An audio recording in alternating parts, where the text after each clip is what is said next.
we're just going to keep it short, right? Mhm. Obviously 1984 was when I first started, and I'm still at it now, and we've zoomed into 2016, and I'm still at it, but unfortunately this is going to be my final year. But as I say, back in 1989 I got the opportunity. My background is engineering, tool design engineering. But unfortunately there isn't very much of that in California, because I was in the automotive side, designing motor cars and things like that. Anyway, so I was in between things. Computers had come into my life, which I didn't understand. I said, fuck it, I don't want to do that. Anyway, so I thought, well, I'd better do something, and someone said, Baz,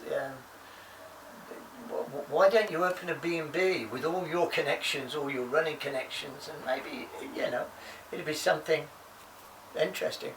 Anyway, one of my good friends in Orange County, he was a retired Marine, and he'd moved to Coarsegold, which is not too far away, on Highway 41. And he said, Baz, he emailed me back, and he said, Baz, there's a bed and breakfast place for sale in Fish Camp, California. So I drove up in my little old truck, fell in love with the place, bought the place. It had been going as a business for about 2 years. And of course, every day is not entertaining people, but every day for me was running. And probably as many of the runners that have run the Shadow of the Giants would understand that I've got the best running area in the world.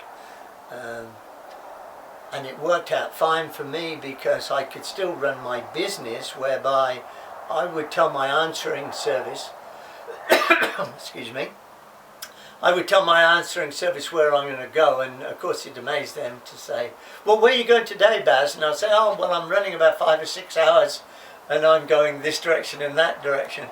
And for the average person that has no idea what an ultra runner is all about, but anyway, they sort of got used to my silliness, and then later on in the afternoon, obviously I had to be back for 5 o'clock.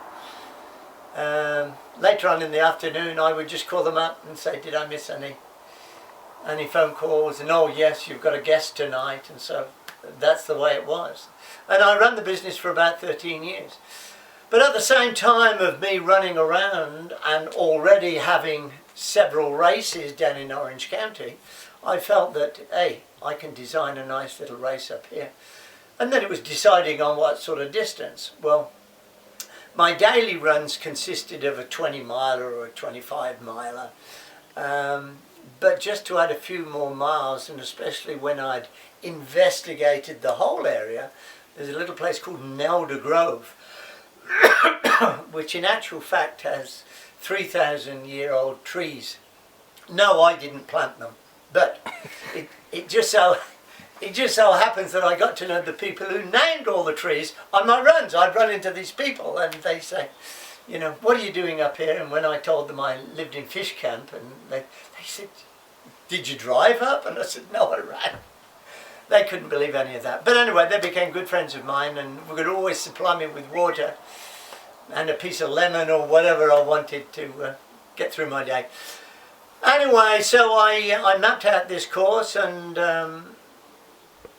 26 years ago I decided to put on, which was Make It 1990, I put together the Shadow of the Giants. And I might as well say this now, that I just received a phone call just yesterday from a guy called Rob McNair, who's actually run all 26.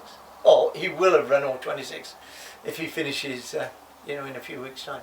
So, that being said, the race was a success. I managed to find a great location for start and finish in Fish Camp. There's plenty of hotels and accommodation in the area, plenty of restaurants, so people were happy. I also worked with the school that owned Green Meadows Campground. to use their facility for showering and all that sort of thing, but also they could prepare my Friday night feast, which worked out for me and worked out for the school, because a percentage of the money goes to the school, which is all good. And anyway, so that was the start of the Shadow of the Giants. And over the years, I think only once it snowed in June, and I had to cancel the race. We knew a storm was coming through, and talking to the forestry people, they said, "Baz, you may have to cancel." I said, "Fuck, I've never cancelled a race yet. I don't think that'll be good for the runners," because I said, we're talking about tough people.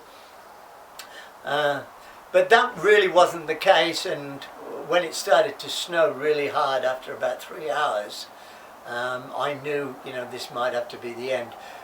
The way the course was laid out, I could actually stop you after you'd run about 20 miles.